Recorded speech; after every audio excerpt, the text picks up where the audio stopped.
Yo, Hideyuki here, the Rebellion Rose, the One Chain to Oblivion, returning yet again with another great video. Today, we're going to be talking about some Visual Kei albums that I think you should check out. So, I tried my best to pick stuff that is very, very much under the radar and that people are not super aware of. So, without further ado, let's get straight into it. First up on the list, we have Primitive Impulse by Dope Heads. This was a really cool album, man. Dope Heads, I think, is very underrated. This came out in 2001, I believe, and there was just a lot of cool stuff going on. You know, you had a lot of hard rock influence. You had some bit of, industrial stuff in here. A lot of cool uh, playing around with the sounds in this album. Very, very cool, and definitely stands out as a whole. Next up on the list, we have Cross by Kirito. So this is Kirito's most recent solo project. And, a lot of people are familiar with the Pyro stuff or some of the early Kirito albums, but I don't really see that many people talking about his later solo stuff because a lot of his later solo stuff, man, albums like Neo Spiral and what have you, man, they just hold up so well, especially for new albums. And Cross is no exception to that. Cross is very much a concept album that he came up with. It's definitely something from the heart. And yeah, if you're into a lot of the early Marilyn Manson stuff, when he was doing concept albums back in the day, this is very reminiscent of that. So if you're into that, then Cross is definitely an album that you should give a chance. But anyways, moving on. Next up on the list, we have Shimpujin Raigaiden. Oh man, that is a mouthful. This is from Cloud9. This is an EP that came out back in the day. I think it came out somewhere in the early mid 2000s. And Cloud9 has always had that new metal punk kind of sound to them. But this was the first time that they kind of shifted away just a little bit. That type of sound is still there, but they brought in another vocalist to join the band. They had another female vocalist, and it's a great blend. You have this aggressive style, right? But then you come in with this smooth chorus from this female vocalist, and it just leaves a lot of great fusion here. It's a great blend, and I think it's a very unique album out of Cloud9's discography. Next up on the list, we have Self Flash by Transtic Nerve. Boy, oh boy, Transtic Nerve definitely got overlooked back in the day. They were a band that Hide's label found out about, and they signed them onto the label. They were supposed to open for Hide before he passed, unfortunately. And yeah, ever since, they've just been making their own music. They transitioned into many different phases in their career, changing sounds and the band's name and what have you, and keeping most of their members except for one or two. So they had a very consistent lineup for years, you know. And Self Flash was a very, very cool album, man. I mean, wow. I mean, there was just so many good albums on here. If you're looking for the less aggressive Transtic Nerve, and you're looking for like early era Transtic Nerve where they were kind of doing like the pop style sound and what have you, and having more like romantic ballads in there, this is definitely the album for you. Very, very nice sound. And Taka on vocals, man, he just kills it absolutely on here. But anyways, moving on.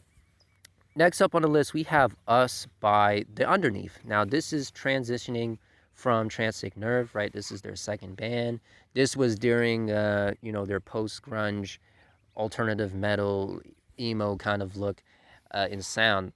But I think as a whole, compared to Moonflower, where Moonflower was good, I enjoyed it a lot. But I think Us was definitely more polished and put together.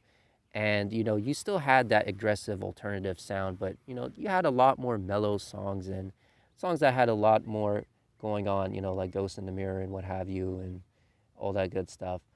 But yeah, definitely worth checking out. Next up on the list, we have The Rose God Gave Me by Sods. Man, oh man, I love Sods as a band, man. I mean, they were so ahead of their time. It's actually crazy to me how ahead of their time they really were. I mean, Sods just knew how to do the hard rock style in Visual K far before a lot of these loud K bands came on the scene, like Duran Gray and Saudi and all these other artists that are within that genre, that subgenre. And I don't think they get enough credit because they were really ahead of their time. They started out as a spin-off of Kuro Yume that was aimed towards pop, punk, and just, straight punk and all that. And then with this album, they kind of transitioned to the really heavier stuff, at least for hard rock. And yeah, a lot of the sound on this album is definitely reflected in later bands' work. So definitely a cool album to check out if you're into Loud K. Next up on the list, we have Transformer by Only Polosino. Transformer was a really, really cool album. This came out in 2012, I believe. And this was during the, I guess, second, third wave of Visual K. I guess third wave, because this is 2010s we're talking about. And yeah, I think they definitely got overlooked. There was a lot of cool, energetic songs on here, but they still had that really nice hard rock feel. So a good blend of everything. So if you're into bands like Born or Lycon, or any of those bands of that era, I definitely think this is worth checking out. And yeah, next up on the list, we have Into the Galaxy by Death Spiral. Death Spiral, definitely has the sound that the Underneath as well as Transnic Nerve has, but kind of fused together. Like they have a little bit of both of those bands' aesthetic. Like early Death Spiral sounds like the Underneath, but then late Death Spiral, sounds like Transnic Nerve. And Into That Galaxy leans more towards Transnic Nerve style, but more polished, more well produced, and very memorable. So yeah, I think Into the Galaxy is definitely worth checking out. Um, so yeah. Next up on the list, we have Paralife by Gala. Boy, oh boy, Gala was just so ahead of their time, man. This came out in late 99, and man, this album has just so much going on in here. I do like Words from Mind, their debut album, which was pretty cool. Lots of cool ballads on there.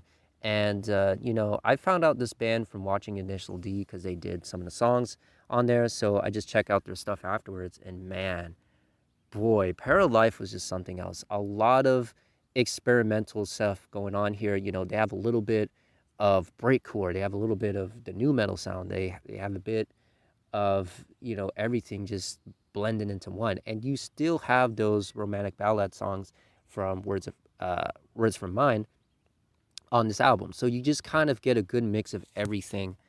And yeah, Paralife just I don't know. I think it was just more ambitious than Words from Mind. Like it was definitely experimental, and for me, I find that to be more unique and interesting than their previous album. So yeah, definitely worth checking out. Very very dope indeed.